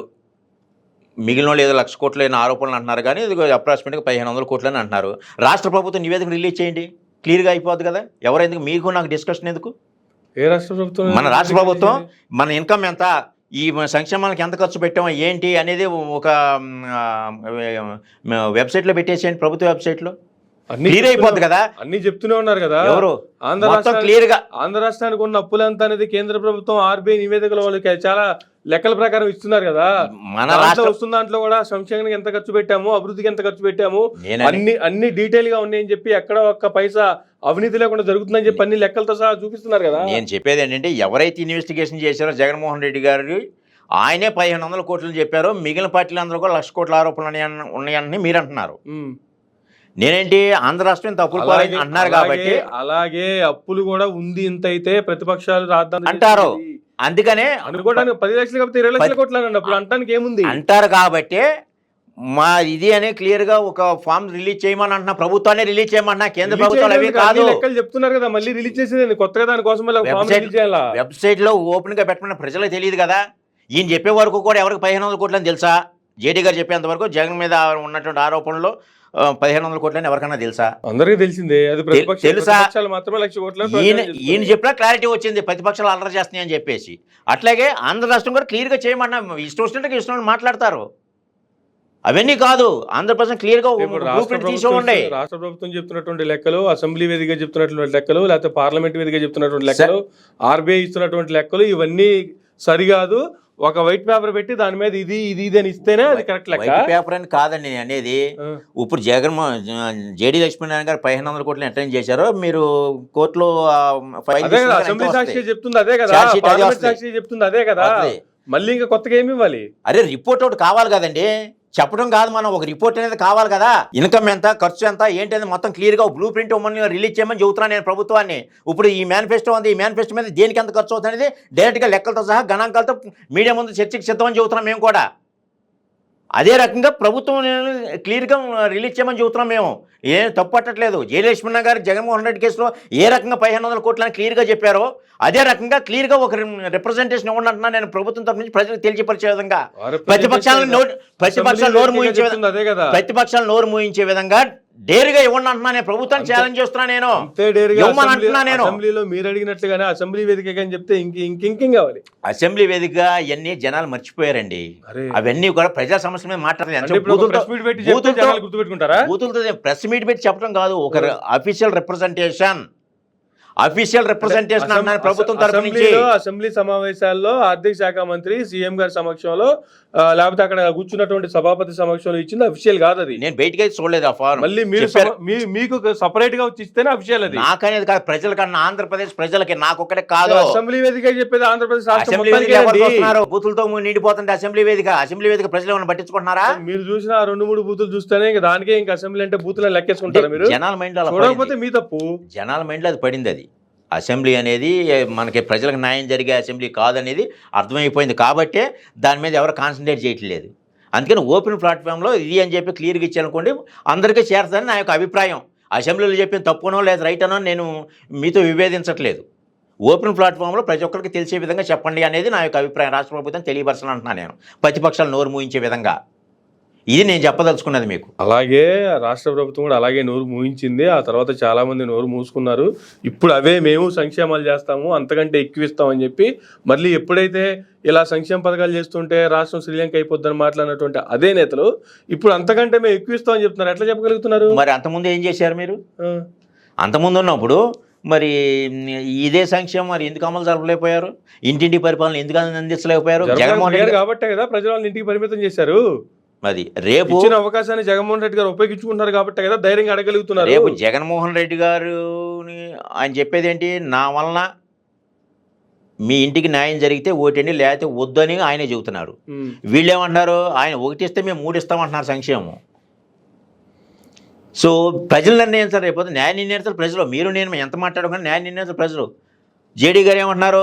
నేను అభివృద్ధి చేస్తాను. జగన్ గారే వస్తారా, చంద్రబాబు గారు వస్తారా, లేకపోతే జేడీ గారు వస్తారా, లేకపోతే ఈ మేనిఫెస్టో చూసి ప్రజలు ఏం కొట్టేస్తారా? ఎన్ని నేను చెప్పట్లా, అదంతా మనం కాదు నిర్ణయించాలి, ప్రజలు నిర్ణయించాల్సింది. 2 నెలల్లో ఎలక్షన్స్ ఎలాగో ఉన్నాయి. ఎలక్షన్లో ప్రజలు ఎవరికి, ప్రజల వల్ల ఏ ప్రభుత్వం వల్ల ప్రజలకి న్యాయం జరిగింది అనుకుంటే ప్రజలు వాళ్ళని ఎన్నుకుంటారు. అంతే తప్ప మనం చెప్పినంత మాత్రానో లేకపోతే జేడీ గారు ఒకటి రిలీజ్ చేశారు కాబట్టి మేనిఫెస్టో బాగుంది కాబట్టి జేడీ గారినే గెలిపిస్తారు అనేది మనం ఎట్లా చెప్తాం? అది ప్రజలు నిర్ణయిస్తారు, అంతే కదా. నేను అది ముందు నుంచి చెబుతాను కదా, ప్రజా నిర్ణయం కట్టుబడి ఉండాల్సింది ఎవరైనా సరే. ఈ రోజున ధీమాగా చెప్పడానికి లేదు ఎవరైనా సరే, ఈవెన్ జగన్మోహన్ రెడ్డి కానీ, టీడీపీ కానీ, జనసేన కానీ ఎవరైనా సరే. మనం చెప్పే విధానం ప్రజలకు రీచ్ అవుతుందా లేదా, అది ఎంతవరకు రీచ్ అవ్వడంలో సక్సెస్ అవుతామో వాళ్ళు విన్ అవుతారు. అది జనాలను నమ్మించగలిగి ఇది ఉంటే వాళ్ళు విన్ అవుతారు. అది జనాలు ఎవరు పిచ్చోళ్ళు కాదు. ఈ రోజు ఎవరికి చెప్తే ఓటేమని చెప్పడానికి అందరికీ చేతిలో ఫోన్ ఉంది, ఇమీడియట్గా వాస్తవాలు అన్నీ తెలుస్తున్నాయి. వాళ్ళు డిసైడ్ చేస్తారు ఏంటనేది. సో ఏం చెప్తారు అసలు ఆంధ్రప్రదేశ్ రాష్ట్రంలో ఎలక్షన్ల వేడిలో జరుగుతున్నటువంటి మాటల దాడిని రీసెంట్గా తాడేపల్లిగూడెంలో చూసాము. చంద్రబాబు నాయుడు గారు జనసేన ఆధ్వర్యంలో జనసేన ఏర్పాటు చేసినటువంటి మీటింగ్లో చీఫ్ గెస్ట్గా వచ్చినటువంటి చంద్రబాబు గారు రెండు పార్టీలు కలిసి ముందుకెళ్తానని చెప్పేటువంటి జెండా అనేటువంటి దానికి ఒక పేరు పెట్టి జెండా సభ పేరుతో వచ్చినటువంటి ఆ సభలో ఆ కార్యక్రమంలో చంద్రబాబు గారు కావచ్చు, పవన్ కళ్యాణ్ గారు కావచ్చు చేసినటువంటి కామెంట్లని యాజ్ ఎ పొలిటికల్ అనలిస్ట్ ఏ విధంగా చూస్తారంటే ఏం చెప్తారు? ఏదో సినిమాలో డైలాగ్ ఉంది, ఎప్పుడు వినని మాట ఎప్పుడు చూడని సంఘటన అని చెప్పేసి. ఇన్ని సంవత్సరాలు రాజకీయ అనుభవం ఉన్నటువంటి చంద్రబాబు నాయుడు గారు తెలుగుదేశం జెండా తప్పించి, ఒకవేళ ఆయన పొత్తులో ఉంటే వేరే జెండా దాని మీద కప్పుకున్నారేమో తప్పించి, ఏ జెండా లేకోకుండా జనసేన జెండా పట్టుకుని నేను వెళ్ళటం అనేది ఈ 40 సంవత్సరాల్లో ఎప్పుడు చూడని సంఘటన అనమాట. అంత స్థాయికి దిగజారిపోయారు పవన్ కళ్యాణ్ చంద్రబాబు నాయుడు గారి స్థాయి తగ్గిందా, పవన్ కళ్యాణ్ గారి స్థాయి పెరిగిందా? ఎవరి దగ్గర ఇద్దరు తగ్గించుకున్నారు. చంద్రబాబు నాయుడు గారు ఆ స్థాయిలో ఉన్నటువంటి వ్యక్తి పవన్ కళ్యాణ్ జెండా మోసుకుని వెళ్ళి దాన్ని ఏదో మొత్తం నేనే మోసేస్తాననేది మాటల్లో చెప్పడం రేపు చేతల్లో కూడా ఉండాలి. ఎవరేదో జనసేన జెండా పట్టేసుకున్నంత మాత్రాన మరి ఆ జనసేన జెండా భుజాన్ని పెట్టి తిరుగుతున్నా కదా, పవర్ షేరింగ్ ఇవ్వగలరా? మరి చేతల్లో అది ఉండాలి. జెండా పట్టు తిరగటం కాదు కదా, జెండా భుజాన్ని తిరుగుతున్నాడు. ఎస్ పవన్ కళ్యాణ్ గారు మీకు 24 మంది సీట్లు ఇచ్చాం, మీకు కూడా పవర్ షేరింగ్ ఇస్తాం, మనం కలిసే ఇచ్చేద్దాం అని చెప్పి పవర్ షేరింగ్ ఇవ్వగలరా? అప్పుడు ఎస్ మోసినా కానీ మిగిలిన సామాజిక వర్గం కూడా గౌరవంగా చూస్తుంది. ఇక పవన్ కళ్యాణ్ గారు ఆయనకు ఒక సామాజిక వర్గం ఉంది, ఆ సామాజిక వర్గం ఎప్పటి నుంచో కలలుగంటుంది సీఎం అవ్వాలని చెప్పేసి. అసలు ఆ సామాజిక వర్గంలో కలుపుకొని వెళ్ళట్లేదు కాబట్టి 3 పార్టీలు 3 రకాలుగా విడిపోయి ఉన్నారు వాళ్ళు. ఈయనగా ఈస్ట్ వెస్ట్ జిల్లాల్లో పోటీ చేసినా కానీ, ఇండిపెండెంట్గా పోటీ చేసినా కానీ గత 2-3 నెలల నుంచి చంద్రబాబు నాయుడు అరెస్ట్ అయిన కాంచి గట్టిగా కష్టపడి ప్రయత్నం చేసినా కానీ 30 సీట్లు గ్యారంటీగా వచ్చాయి. 20-30 సీట్లు. ఈయన మేము ఆశించే స్థాయి కాదు, రాజకీయాన్ని శాసించే స్థాయిలో ఉన్నామని చెప్పి నిలబడినా కానీ ఒక కింగ్ మేకర్గా ఉండేవాడు. అలాంటి స్థాయిని దిగజారిపోయి వీళ్ళని కలుపుకోకుండా చంద్రబాబు నాయుడు గారి దగ్గర ఆయన ఎన్నిత్యాన్ని చిత్తమంట చేయటం అనేది నాకు నచ్చలేదు. అది ఒక లక్షల మంది అభిమానులు పెట్టుకొని అంత దిగజారాల్సిన అవసరం ఏంటి? ఆ 24 మందిలో 10 మంది మహా అయితే జనసేన కావాలి. పవర్ షేరింగ్ కావాలా వద్దా నిర్ణయించుకోవాల్సింది ఆ పార్టీ అధినేతగా ఫస్ట్ పవన్ కళ్యాణ్ గారు నిర్ణయించుకోవాలి. కానీ పవన్ కళ్యాణ్ గారికి లేని అభ్యంతరం ఆయనకి ఎన్ని సీట్లు ఇచ్చినా తీసుకునే ఇదిలో ఆయన ఉన్నారు. పవర్ షేరింగ్ లేకపోయినా కలిసి పొత్తు ధర్మంలో ముందుకెళ్లే ఇదిలో ఆయన ఉన్నారు. కానీ అభిమానులు కావచ్చు, కార్యకర్తలు కావచ్చు, లేదంటే మీరంటున్నటువంటి ఆయనకున్నటువంటి ఆయన కాస్ట్కి సంబంధించినటువంటి పెద్దలు మాట్లాడుతున్నటువంటి లేదా వాళ్ళు రిలీజ్ చేసినట్లు లేఖలు వీళ్ళకి ఏంది? ఆయన డైరెక్ట్గా చెప్తున్నారు, నాకెవ్వరు సలహాలు ఇవ్వద్దు, నాకెవ్వరో సలహాలు ఇచ్చే ప్రయత్నం కూడా చేయొద్దు, నాకు తెలిసి నేనేం చేయాలో నడిస్తే నా వెనకాల నడవండి, లేకపోతే మీ దారి మీరు చూసుకోండి. జనసేన పార్టీ అనేది తీసేసి బోర్డు తిప్పేసి జనసేన కంపెనీ అని పెట్టుకుంటే సరిపోతుంది. అప్పుడు పార్టీ అన్నప్పుడు అందరి సలహాలు తీసుకోవాలి, ఏది మంచిది అనేది కూడా గమనించాలి, ఏది మంచి ఏది చెడు అనేది గమనించిన తర్వాతే అధ్యక్షుడు ప్రజలతో మమేకం అయ్యి తిరగగలిగి అన్నీ తెలుసుకున్న రోజునే నీకు బెస్ట్ అవుట్పుట్ వస్తుంది, రిజల్ట్ కూడా అలాగే ఉంటుంది. కాకుండా సలహాలు ఇవ్వద్దు, నేను చేసిన అడిగి నీ ఇష్టం నువ్వు వెళ్ళు, వాళ్ళు ఇష్టం వాళ్ళు వెళ్ళిపోతారు. ఫైనల్గా నష్టపోయేది ఎవరు? కలుపుకొని వెళ్ళాలి. ఎప్పుడు కూడా పార్టీ అనేది మ్యాక్సిమం కలుపుకోవడానికి ప్రయత్నం చేయాలి. ఉన్న వాళ్ళకి పెద్దల సూచనలు కానీ అవి కానీ చూసి ఏది మంచి ఏది చెడు విశ్లేషించుకుని వెళ్ళాలి. అట్లా ఒంటెత్తు పోకడంలోనే నేను నాదన మనోహర్ ఏది చెప్తే అది చెప్తాను అనుకోండి, నష్టపోయేది ఎవరు, పొరుగుపోయేది ఎవరిది? ఇవన్నీ ప్రజలు గమనిస్తున్నారు కదా. అన్ని ఒక్కరు కాపు సమాజం కదా, అన్ని వర్గాలను కలుపుకొని వెళ్ళాలి. అసలు ఈయన ప్రజలతో మమేకమైన దాఖలాలు ఎక్కడున్నాయి చెప్పండి మీరు? పవన్ కళ్యాణ్ గారు ఎన్ని రోజులు ఉన్నాడు ఆంధ్రప్రదేశ్లో పార్టీ పెట్టిన కాడి నుంచి? విన్నాను, నెలకొక రోజు ఆంధ్రప్రదేశ్ రాష్ట్రంలో రాజకీయం చేయాలన్నారు. ప్రతిపక్ష నేతగా ఉన్నవాడు నెలకు ఒక రోజు ఉంటే సరిపోతుందా చెప్పండి?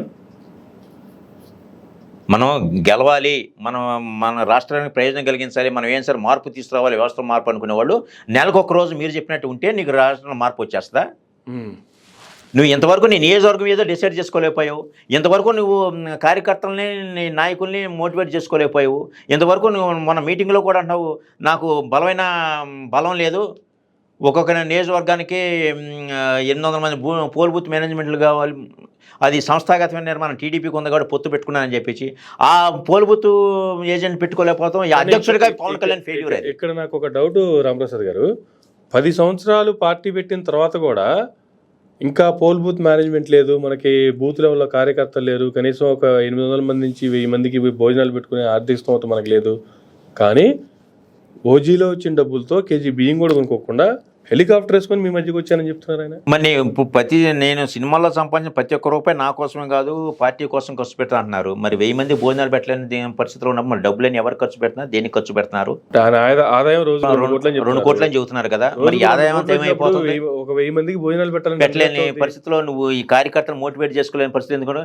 ఏమేమి చేయకోకుండానే ఇన్ని సభలు ఎలా పెట్టగలిగారు? అప్పుడు కార్యకర్తలే ఖర్చు పెట్టారు. ఇప్పుడు వరకు పెట్టింది ఎవరు? కార్యకర్తలేగా. మరి దీన్ని ఏమంటారు సమాధానం? అంటే ఇప్పటి వరకు నిన్న తాడేపల్లి గూడెంలో జరిగిన మీటింగ్కి బొలిశెట్టి శ్రీనివాస్ గారి ఆధ్వర్యంలో జరిగింది. అది ఆయన రూపాయి ఖర్చు పెట్టుకోకుండానే మీటింగ్ జరిగిందా? అంతకుముందు వరకు కూడా పవన్ కళ్యాణ్ చుట్టూ ఉన్న కోటల వ్యక్తులు ఈ కార్యకర్తలు ఖర్చు పెట్టించి డబ్బులని వాళ్ళు అకౌంట్లో వేసుకున్నారు. ఖర్చు ఏమో కార్యకర్తలదే, ఈ పార్టీ దగ్గర నుంచి డబ్బులన్నీ కూడా కోటలో ఉన్న వ్యక్తులు కాజేశారు. అందుకని ఆ కోటలో ఉన్న వ్యక్తులు ఎవరిని దగ్గర రానివ్వరు. నేను పార్టీ కోసం కష్టపడ్డ ప్రతి రూపాయి జనం కోసమే, పార్టీ కోసమే అని చెప్పేటప్పుడు నువ్వు ఒకవేళ ఖర్చు పెట్టుకోలేని పరిస్థితిలో నాయకుడు ఉంటే వాడు నిజంగా నాయకత్వ లక్షణాలు ఉన్నాయి అనుకున్నప్పుడు సపోర్ట్ చేయాలి. అసలు ఏ నియోజకవర్గం అయినా సరే నాయకత్వ లక్షణాలు ఉన్న వాళ్ళు కొంతమంది ఉంటారు, ఫైనాన్షియల్గా పెట్టుబడి పెట్టుకోవాలి కలిగి ఉంటారు. ఫైనాన్షియల్గా పెట్టుబడి పెట్టిన బహిరంగ రాలేరు. ఎప్పుడు కూడా నా అధ్యక్షుడు ఏంటంటే నాయకత్వ లక్షణం ఉన్న వాడిని ఫైనాన్షియల్గా పెట్టుబడి పెట్టేవాడిని వ్యక్తులను ఇద్దరు సింక్రనైజ్ చేయాలి, కలిపితే అప్పుడు ఆ పార్టీ ముందుకెళ్తుంది. అసలు నిన్నగా మొన్న ఆయన హరిరామ్ జోగి గారు అబ్బాయి వచ్చేసి అసలు పార్టీలో మాట్లాడే మాకు ఛాన్సే లేదని చెప్పి వైసీపీ పార్టీలో చేరాడు కదా. అది ఇప్పుడు చెబుతున్నాను, మొదటి నుంచే చెబుతున్నాను. ఒక సమస్యని మీరు నాయకుడి దగ్గర తీసుకెళ్లారు బాబు, మీరు జిల్లా స్థాయి నాయకులుగా ఉండి మీకు ఏ రకంగా మీకు పార్టీ ముందుకెళ్తాను ఇప్పటి నుంచి నేను మాట్లాడుతూనే ఉన్నాను. నేను ఈరోజు మాట్లాడతాం కాదు, వాళ్ళు ఒక్కొక్కరు ఇప్పుడు పార్టీ మారిన తర్వాత మాట్లాడుతున్నారు. ఒక్కొక్కళ్ళు మాకు మాట్లాడే ఛాన్సే లేదు, మీకు కలిసే ఛాన్సే లేదని చెప్పేసి. మరి ఈ రకంగా ఉంటే పార్టీ ఏ రకంగా ముందుకెళ్తుంది? అధ్యక్షులకే నీకు జిల్లా స్థాయి నాయకులకే నీకు కలిసే అవకాశం ఉన్నప్పుడు నీకు లోపల కేడర్ ఏ రకంగా పనిచేస్తుంది ముందుకెళ్ళి? రేపు కేడర్ తిట్టరా ఒక అధ్యక్షుడిని, జిల్లా అధ్యక్షుడిని, నువ్వే వెళ్ళి పవన్ కళ్యాణ్తో మాట్లాడవు, నువ్వే మమ్మల్ని ఏం కలిపేస్తావా, మా సమస్యలు ఏం తీసుకెళ్తావా, నువ్వేందుకు చేతగాను అధ్యక్షుడు అని చెప్పేసి అందరూ ఇంటర్నల్గా అనుకుంటున్నారు. అంతే. 100% ఫెయిల్యూర్ పార్టీ ఇది. So mostly successful. ఇప్పటి వరకు పార్టీ కోసం కష్టపడో, లేదంటే ఆర్థికంగానో, లేదంటే అంగబలం అర్ధబలం లాగానో పార్టీ కోసం నిలబడినటువంటి నిజమైన నాయకులు నష్టపోతున్న వాళ్ళకి వాళ్ళ పరిస్థితి ఏంటి సార్ అసలు? అంటే ఏముండదు. ఇప్పుడు కూడా పార్టీలో కష్టపడ్డ వాళ్ళకి సీట్లు ఉండవు. 24 సీట్లు 10 సీట్లు మాత్రమే జనసేనలో పార్టీ కష్టపడ్డ వాళ్ళకి కొద్ది అనిమని ఉన్న వాళ్ళకి ఇస్తారు. రెబల్గా ఉన్న విద్యార్థులకు ఎవరు, రెబల్ ఉన్న క్యాండిడేట్లకు ఎవరు, మిగిలిన 14 ఏమంటారు టీడీపీ నుంచి కండువా మార్చుకొని వస్తారు. రేపు ఒకవేళ 24 సీట్లు జనసేన గెలిచింది అనుకోండి, అందరూ జనసేన క్యాండిడేట్లకి 24 మంది ఉంటే రేపు పొద్దున మళ్ళీ పవర్ షేరింగ్ అడుగుతారని చంద్రబాబు నాయుడు వ్యూహంలో భాగంగా ఆ టీడీపీ వాళ్ళని తీసుకొస్తే ఈ 14 మంది ఎవరైతే ఉంటారో వాళ్ళు చంద్రబాబు నాయుడు పక్కన మాట్లాడతారు, వీళ్ళని గొంతు నొక్కేయడానికి అవకాశం ఉంటుంది. కానీ 24 కాదు, మాకు 3 ఎంపీ సీట్లు కూడా వస్తున్నాయి. 3 ఎంపీ సీట్ల భాగంగా ఎంపీ కింద ఉండేటువంటి 7 నియోజకవర్గాలు కూడా మావే. ఆ రకంగా ఇంకో 21 సీట్లు కూడా మాకు యాడ్ అవుద్ది. ఆ 21, 24 గెలుపుకుంటే 40 సీట్లలో 40 స్థానాలు జనసేనకే ఉంటాయని చెప్పేటువంటి లెక్కలు కూడా చెప్తున్నారు. మరి ఈ ఒక్క స్టేట్మెంట్తో ఈయన పవన్ కళ్యాణ్ రాజకీయ అజ్ఞానాన్ని ఆయన నిరూపించబడింది. 7 పార్లమెంట్ స్థానాలని మనం 21 ఎమ్మెల్యే స్థానాలతో పోల్చుకోవటం అంటే ఎంత రాజకీయ అజ్ఞానం అనేది జనాలు అభిమానులే తలకాయలు బాదుకుంటున్నారు. ఇక దాని గురించి అంతకుమించి నేను కామెంట్ ఏం చేయలేను. ఇక అది నీకు అసెంబ్లీలో మాట్లాడేది రాష్ట్ర సమస్యల మీద ఎమ్మెల్యేలు, నీకు ఎమ్మెల్యే సీట్లు ఎన్ని ఇచ్చారు? 24. నువ్వు ఎంపీ స్థానాలను కూడా ఎమ్మెల్యే స్థానాలతో మూవ్ చేసి మొత్తం మనమే మాట్లాడతావు అంటే మిగిలిన 21 మందిని అసెంబ్లీలో ఎలా పెడతావు నువ్వు? ఎంత రాజకీయ అజ్ఞాన స్టేట్మెంట్ అది, దాన్ని ఎవరేం చేయలేమే కదా. కానీ జగన్మోహన్ రెడ్డి గారి విషయంలో కూడా ఆయన ఒక బోల్డ్ స్టేట్మెంట్ కూడా ఒకటి చేశారు.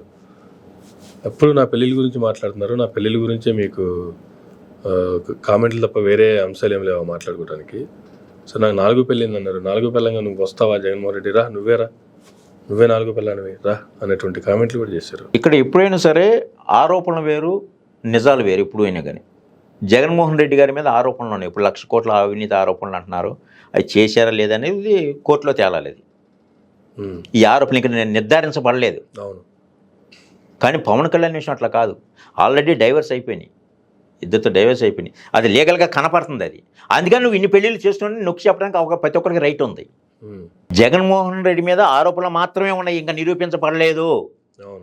ఆరోపణలే అయితే రేపు జడ్జిమెంట్ ఇచ్చిన తర్వాత అప్పుడు మాట్లాడండి, ఎవరైనా కానీ తప్పుపడటానికి లేదు. కానీ పవన్ కళ్యాణ్ విషయంలో లీగల్గా విడిపోయారు, కరెక్ట్గా మాట్లాడితే ప్రతి ఒక్కరికి హక్కు ఉంది. ఒక రాజకీయ పార్టీ అధ్యక్షుడిగా నువ్వే నా 4వ పేడాన్ని రా అన్నావంటే నీ యొక్క అజ్ఞానత ఏంటది? దానికి మన పేరు నాని గారు కూడా కౌంటర్ ఇచ్చారు కదా, నువ్వు రాజకీయాల్లో నువ్వేం తేడా అనుకుంటున్నావు, నువ్వు కూడా తేడానా అని చెప్పి ఇచ్చారు కదా. అంత మించిన కామెంట్ ఏం లేదు. ఇక కెమెరా మీద అంతకన్నా ఎక్కువ మాట్లాడకూడదు మనం కూడా. అంత మించిన కామెంట్ అయితే ఏం లేదు. పేరు నాని గారు ఇచ్చారు కాబట్టి ఆ కామెంట్ చాలు, సింపుల్ అంతే, ఇంకా దానికి నో కామెంట్. జనసేన పార్టీ జనాల కోసం, ఆంధ్ర రాష్ట్రంలో బాగు కోసం, లేదంటే ప్రజల కోసం, లేదు మన కాపు కులం నుంచి కూడా ఒక వ్యక్తి సీఎం అవ్వాలి, అధికారంలో ఉండాలి అనే దానికోసం జనసేన పార్టీ లేదు. అధికారంలో ఏ పార్టీ ఉన్నా సరే అధికారంలో జరుగుతున్నటువంటి లోపాలను ప్రశ్నించడానికే జనసేన పార్టీ పెట్టామన్నటువంటి పార్టీ ఈరోజు ఇవన్నీ మర్చిపోయి కేవలం చంద్రబాబు నాయుడు గారు ముఖ్యమంత్రి అయితే రాష్ట్రం బాగుపడుతుంది, దానికోసం ఈయన ఎందుకు పార్టీ పెట్టినట్టు అనేటువంటి కూడా చాలా మంది కామెంట్లు చేస్తున్నారు సార్. దీన్ని ఎలా చూడాలి అసలు? ఎలా చూడాలంటే ఏముంది, ఇప్పుడు పవన్ కళ్యాణ్ మెడ తెగిపడినా కానీ వెనక్కి అడుగేయడు, నేను తప్పు చేసినా కానీ మీరు ప్రశ్నించాలని చెప్పి అనేక మీటింగ్లో మాట్లాడాడు. ఇది మన సామాజికం ఎట్లుంటే మీరు సీఎంగా కోరుకుంటున్నాం, ఇన్ని సీట్లు మీరు అడగండి అని చెప్పేసి సంబంధిత హరిరామ జోగయ్య గారు కానీ లేదా ముద్ర గారు లాంటి వాళ్ళు వాళ్ళ యొక్క ఆవేదన వ్యక్తపరిస్తే, నన్ను ప్రశ్నించవద్దు, నన్ను ప్రశ్నించేవాడు నా ఓడు కాదు, నా వెనకాల నడిచేవాడు నా ఓడు అంటే, పార్టీ అనేది ప్రశ్నించుకుంటారని ప్రశ్నించమని చెప్పింది ఆయనే, నన్ను ప్రశ్నించొద్దు అనేది ఆయనే. తప్పు చేస్తే నన్నైనా ప్రశ్నించండి అన్నారు పవన్ కళ్యాణ్ గారే, నన్ను ఎలా ప్రశ్నిస్తారని అంటున్నారు. ఇంకా నీకు అక్కడ ఎక్కడ ఇది ఉంది, మనిషి మీద క్రెడిబిలిటీ ఎక్కడ ఇది అవుతుంది? ఎలా నమ్ముతారు ప్రజలు? అభిమానులే నమ్మట్లేదు, ఇంకా ప్రజలు ఎలా నమ్ముతారు? ఈయన మాట్లాడే మాటలు ఎరగొట్టేసేస్తాం, కాళ్ళు ఎరగొట్టేసి మడత మనసులో కూర్చోబెడతాం, ఈ మాటలు ఇవన్నీ అభిమానులే కేరింతలు కొడతానికి ఉత్సాహపరచడానికి పనికొస్తాయి తప్పించి ఈయన మాట్లాడే మాట ఓటు బ్యాంక్గా కన్వర్ట్ అవ్వదు ఎప్పుడు కూడా. ఆ దమ్ముగా మాట్లాడతలేదు, నేను వస్తే ఇది చేస్తానని చెప్పి. నేను ప్రశ్నించడం కోసం ఇచ్చానని చెప్పి నేను ఇదే పవన్ కళ్యాణ్, నువ్వు పార్టీని సంస్థాగత నిర్మాణం చేసిన లక్షల మంది అభిమానులు పెట్టుకొని నువ్వు వాళ్ళతో ఏది కూడా సక్సెస్ఫుల్గా ఒక ధర్నా చేయలేదు, ఒక రాస్తారోకో చేయలేదు, ఒక సమస్య మీద మాట్లాడదు, విశాఖ గురించి కానీ పోలవరం ప్రాజెక్టు విషయంలో కానీ లేదా ప్రత్యేక హోదా మీద కానీ రైల్వే జోన్ కానీ కడప గురించి కానీ ఏటి మీద ఒక ధర్నా నిరసనలు ఏది తెలియజేయలేదు. నువ్వు నిన్ను ఎలా నమ్మి ప్రజలు ఓటేస్తారు? నువ్వు చేసింది ఏంటి? ఒక ఉద్దానం సమస్య ఒకటి వెలుగులోకి తీసుకొచ్చావు, అదొక్కటి తప్పించి మిగిలిన ఏది లేదు. సమస్య ఏదైనా కావచ్చు, తీరని సమస్యని ఉద్దానం ఒకటి ఉందని చెప్పేసి ఈ రకంగా ప్రజలు నష్టపోతున్నారని చెప్పేసి బాధితులని వాళ్ళని వెనకేసుకొచ్చి ఒకటి వెలుగులోకి తీసుకొచ్చాడు. అలాంటి బోల్డ్ సమస్యలు ఉన్నాయి. అలాంటివన్నీ నువ్వు ఇది చేసుకుంటే నీకు ప్రజలు నీ వెనకాల ఎండగా ఉంటారు. విశాఖ మీద మీకు 10 రోజులు టైం ఇస్తున్నాను, అఖిలపక్షం ఏర్పాటు చేయండి అని చెప్పి ఈయన చెప్పాడు. ఈయన ఎందుకు ఏర్పాటు చేయకూడదు? నాకు ఢిల్లీ స్థాయిలో వాళ్ళు తెలుసు, నాకు సెంట్రల్ ఇంటెలిజెన్స్ వాళ్ళు నాకు అట్ట చెప్పారు, నాకు వాళ్ళు తెలుసు, ఎమ్మెల్యేతో నేను ఇది చేస్తాను, ఎంపీలతో అది అని చెప్పిన వ్యక్తి ఈయన ఎందుకు కార్యాచరణ చేపట్టకూడదు మిగిలినతో కలిసి? ఇప్పుడు జేడీ లక్ష్మణ్ గారు ప్రత్యేక హోదా ఎటువంటిది లేకుండా ప్రత్యేక హోదా మీద అందరిని కలుపుకొని వెళ్తున్నారు కదా, మరి ఈయన ఎందుకు కలుపుకొని వెళ్ళడం? ఎందుకు కలుపుకొని వెళ్ళట్లేదు చెప్పండి, దీనికి సమాధానం. ఆల్రెడీ ఆ పార్టీ నుంచి బయటకు వచ్చేసారు కదా, బయటకు వచ్చిన తర్వాత ఇంకా కలుపుకునే ప్రయత్నం చేస్తారా? ఎవరు? రాష్ట్ర ప్రయోజనాల కోసం ఏ పార్టీతో కలిసి ప్రయాణం చేస్తారు, అంతేగాని వీళ్ళకి మీద పొత్తులో భాగంగా ఓట్లు చేస్తానికో లేదానికి కాదు ఆయన ఉన్నది. పవన్ కళ్యాణ్ ప్రశ్నించడం కోసం పార్టీ పెట్టిందని చెప్పేసి ఏ సమస్యను దగ్గర రానివ్వకోకుండా కోటరీలో వ్యక్తులను చుట్టూతో పెట్టుకొని చంద్రబాబు నాయుడు ఇంటి చుట్టూ తిరగటం కాదు జేడీ గారు చేసే పని. రాష్ట్ర ప్రయోజనాల కోసం ప్రత్యేక హోదా కూడా అన్ని పార్టీలు కలిసి వెళ్దాం అంటున్నాడు అంతే. జగన్మోహన్ రెడ్డిని దించుతున్న మా టార్గెట్ ఈయన అంటలేదు, నా మేనిఫెస్టో ఇది నన్ను అని జనాలు మోటివేట్ చేస్తున్నాడు జేడీ లక్ష్మణ్ గారు. వీళ్ళలాగా వీళ్ళ ఎజెండా ఏంటో చెప్పుకోకుండా జగన్మోహన్ రెడ్డిని దించడం లక్ష్యంగా అంటలేదు. ఆయన తప్పు చేశాడా మంచి చేశాడా జనాలు డిసైడ్ చేయాలి. వీళ్ళు చేసే పని ఏంటి, వీళ్ళ ఎజెండా ఏంటి? ఈ దమ్ముగా జేడీ లక్ష్మణ్ గారు మేనిఫెస్టో రిలీజ్ చేశారు, అంతకన్నా దమ్ముగా ప్రజా మేనిఫెస్టో రిలీజ్ చేసే దమ్ము ఉందాలకే టీడీపీకి జనసేన పొత్తుకి అది చేయమని చెప్పండి. అసలు మేనిఫెస్టో కంటే ముందు సీట్ల గురించి మాట్లాడుకుందాం. పవన్ కళ్యాణ్ గారు పార్టీ నాయకుడు అయి ఉండి ఆయన సీట్ ఎక్కడి నుంచి పోటీ చేస్తున్నారు, ప్రకటించుకున్నటువంటి భీమవరంలో అది కూడా ఫైనలా కాదా అనేటువంటి సందిగ్ధంలో ఉన్నటువంటి పవన్ కళ్యాణ్ గారు ఇంకా ఆ సందిగ్ధతనే మెయింటైన్ చేస్తూ ఉంటే, పక్కన ఉన్నటువంటి నాదెండ్ల మనోహర్ గారు మాత్రం ఆయన 2-3 నెలల కిందటే నేను నా తెనాల నుంచి పోటీ చేస్తున్నాను అనేటువంటిది ఆయన డిక్లేర్ చేసుకున్నారు. ఆయన డిక్లేర్ చేసుకున్నారు కానీ కనీసం ఒక పార్టీ అధ్యక్షుడు అయ్యండి ఈయన స్థానాన్ని కూడా ఈయన డిక్లేర్ చేసుకునేటువంటి పరిస్థితిలో లేరా? ఆంధ్రప్రదేశ్లో సక్సెస్ఫుల్ పొలిటికల్ లీడర్ ఎవరైనా ఉన్నారంటే నాదెండ్ల మనోహర్. ఎట్లా? One and only. ఎట్లా? ఒక పార్టీని తన చేతిలోకి తీసుకొని వాళ్ళ యొక్క అభిమానుల యొక్క పార్టీ సిద్ధాంతాలన్నింటిని పక్కన పెట్టేసేసి పొత్తులో కలిపి 24 సీట్లకి పరిమితం చేసి ఆయన సీట్ని ఆయన డిసైడ్ చేసుకునే స్థాయికి అంత సక్సెస్ఫుల్ ఎదిగిన వ్యక్తి నాదెళ్ల మనోహర్. ఇక పవన్ కళ్యాణ్ గారు అంటావా? పవన్ కళ్యాణ్ గారు కానీ చంద్రబాబు నాయుడు గారు కానీ నాకు తెలిసి ఎమ్మెల్యే కంటే కూడా ఎంపీగా కాంటెస్ట్ చేయడానికి అవకాశాలు ఎక్కువనే అనిపిస్తుంది. ఎందుకంటే వీళ్ళేదో మేకపోతు గంభీరంతో జగన్ దించేయాలి, జగన్ ఇది ఇది అని చెప్పేసి అసలు యాక్చువల్గా ఏం జరుగుతుంది? ఎంపీగా పోటీ చేసే అవకాశాలు ఉన్నాయంటారు నిజంగానే? ఈ మధ్య కాలంలో కొన్ని కామెంట్స్ వస్తా ఉన్నాయి. ఆంధ్ర రాష్ట్రంలో యాక్చువల్గా ఏం జరుగుతుందంటే చంద్రబాబు నాయుడు గారికి ఎల్లో మీడియా బాగా సపోర్టు. అసలు ఒక రకంగా చంద్రబాబు నాయుడు గారిని ప్రతిష్ట దించడానికి కూడా నవ్వులు పాలు చేయడం కూడా ఎల్లో మీడియాని, గ్రౌండ్ రియాలిటీని పట్టించుకోకుండా చంద్రబాబు నాయుడు గారు ఆకాశం చెట్టు తోరుపు తోము అని చెప్పేసి బీపీ ఇచ్చేసి 2019లో పడుకోబెట్టేసేసారు అసలు ఎటువంటి ఇది లేకోకుండా. ఇప్పుడు ఎల్లో మీడియా చెప్తే నమ్మదు, జనాలు నమ్మరని చెప్పేసి కార్యకర్తల చేతే ఎక్కడ 10 మంది కనపడితే అక్కడికి వెళ్ళిపోయి కార్యకర్తలు జగన్ పని అయిపోయింది, జగన్ రాడికి మన చంద్రబాబు నాయుడు వచ్చేస్తున్నాడు, డామ్ డూమ్ డిజైన్ ఇట్లా అల్లరి చేస్తుంది బిగిన్ చేశారు. దానివల్ల ప్రజలు నమ్ముతారా లేదా అనేది అది ప్రజలు డిసైడ్ చేసుకోవాలి. ఇక వీళ్ళు ఎంపీగా ఎందుకు పోటీ చేయడానికి సిద్ధంగా ఉన్నారని నాకు అనిపిస్తుంది అంటే వీళ్ళు ఎంత మేఘపోతు గంభీరం చూపించినా కానీ గ్రౌండ్ రియాలిటీ వాళ్ళకి తెలియనంత కాదు, మనకన్నా ఎక్కువ తెలుసు వాళ్ళకి. రేపు మళ్ళీ జగన్మోహన్ రెడ్డి అధికారంలోకి వస్తే కనుక మళ్ళీ ఈ కేసులను తిరగదోడితే మనకి భవిష్యత్తు ఏంటి? దీనికి ఏం చేయాలి?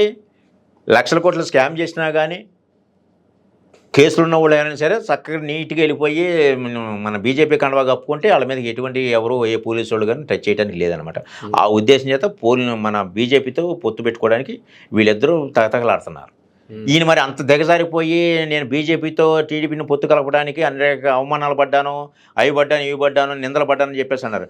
ఎవరి కోసం పడ్డావు నువ్వు? చంద్రబాబు నాయుడుతో పొత్తులు పెట్టుకోవడానికి నువ్వు పడ్డా? నువ్వు రాష్ట్ర ప్రయోజనాల కోసం పడు, అర్థం ఉంటుంది, జనాలు అర్థం చేసుకుంటారు. నువ్వు ప్రశ్నించడం కోసం పార్టీ పెట్టి రాష్ట్ర ప్రయోజనాల కోసం నువ్వు బీజేపీని అడగకోకుండా చంద్రబాబు నాయుడు పొత్తులో కలుపుకోవడం కోసం నేను మాట్లాడబడ్డాను, తిట్లు తిన్నాను, అవమానపడ్డాను అని అంటే ఎవరు చూస్తారు? నీ యొక్క నిబద్ధత ఏంటి? అక్కడ నీ పార్టీ ఎందుకు పెట్టావు?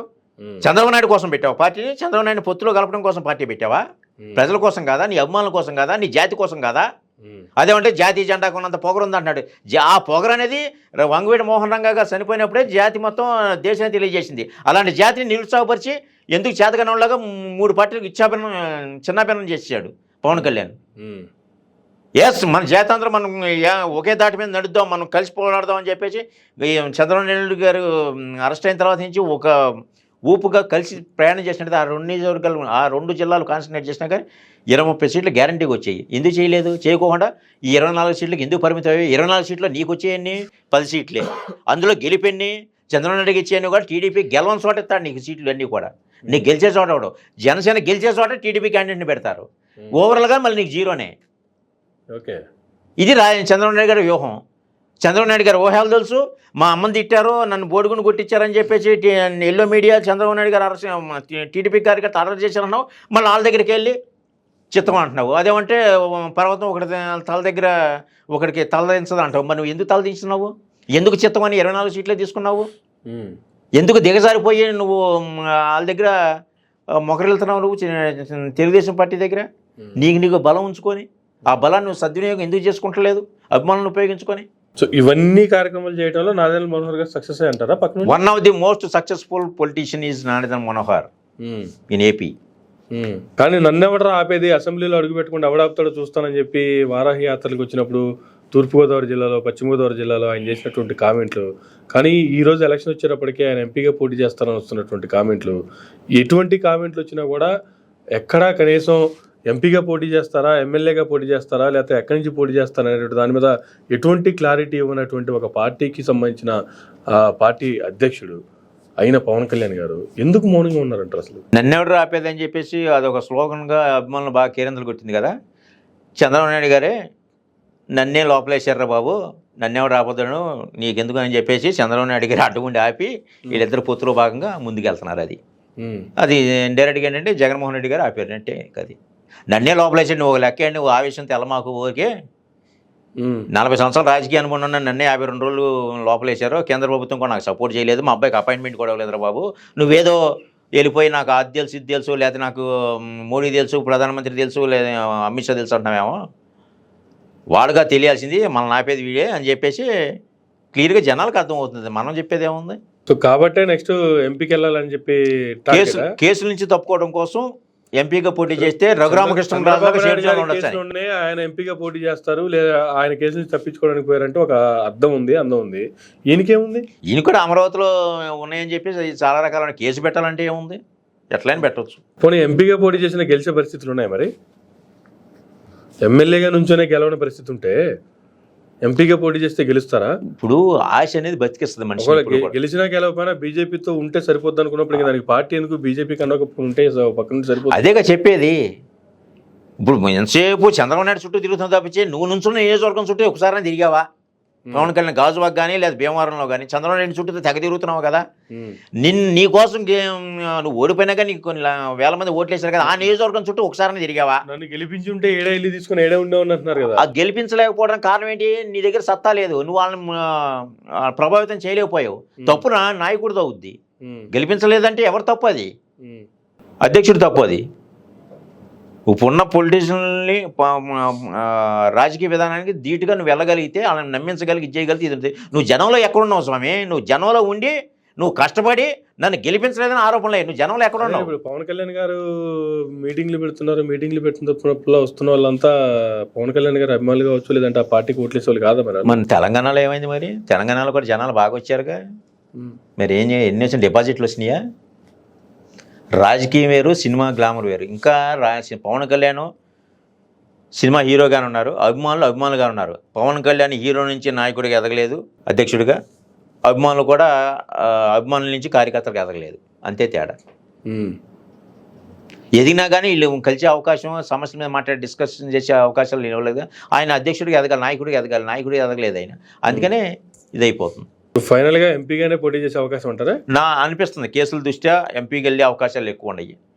ఎమ్మెల్యే కంటే కూడా అది ఎమ్మెల్యేగా కూడా పోటీ చేయకూడదని ఏముంది? చేయొచ్చు. అందుకనే వీళ్ళకి సస్పెన్స్. ఇంతవరకు ఏ నియోజకవర్గం డిసైడ్ చేసుకోలేకపోవడం కారణం అది. కానీ పార్టీ తరఫున టికెట్ అనౌన్స్ చేసుకున్న నాదెండ్ల మనోహర్ మరి గెలిచే పరిస్థితి ఉందా? మోస్ట్ సక్సెస్ఫుల్ పొలిటీషియన్ అన్నారు తెనాల్లో. ఆయన టికెట్ ఆయన రాజకీయవేత్తగా బాగా సక్సెస్ అయ్యాడు. అది జనాలు ఆయన గుర్తిస్తారా లేదని తర్వాత చూసుకోవాలి. ఓకే, అది ఆయన రాజకీయం చేయడంలో సక్సెస్ అయ్యాడు. సక్సెస్ అంతవరకే.